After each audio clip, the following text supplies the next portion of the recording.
שלום רב, בני ישראל. נכון להיום, במספר מדינות אי אפשר להשיג יותר מזון אם אין לך את ה-QR קוד, שהוא 666, שהוא תו החיה. והיחידי שמרשה לזה לקרות זה אנחנו, העם. האחריות מוטלת עלינו. בשתיקתנו, בהסכמה שלנו, אנחנו גורמים לאנשים להיות במצב של שואה והכחדה. אם נמשיך להסכים לזה, המצב ייגמר מאוד רע. אתם תהיו שותפים מלאים בזה שאנשים ייזרקו למחנות השמדה. בזה שתסכימו שבעלי התו בלבד יכולים לרכוש מזון ולהתפרנס. אתם עושים בעצמכם את השואה הזאת. לא הפוליטיקאים, אתם מבצעים את זה בשטח.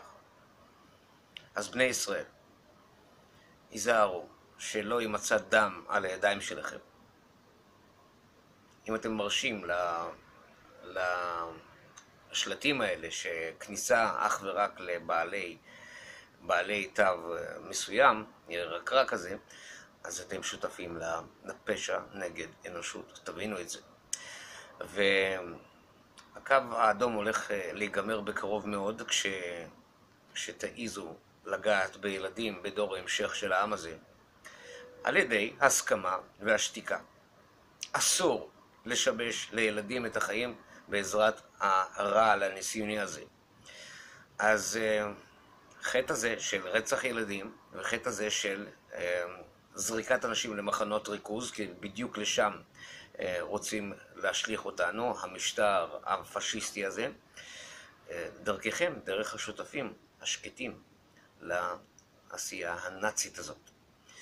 אז בני ישראל, קו אדום ילדים, וקו אדום זה שאתם בעצמכם עושים אותנו אנשים סוג ב' וזורקים אותנו למחנות, כי ברגע שיהיה סגר, התוכנית שלהם לתפוס אותנו מהבתים ולזרוק אותנו במחנות בידודיות, איך שתרצו לקרוא לזה, ושם כבר אנחנו לא נוכל לחזור למציאות שלכם, כי אנחנו לעולם לא נקבל את הרעל הזה לתוך הגוף שלנו, כי אנחנו יודעים שזה תו החיה, תו השטן.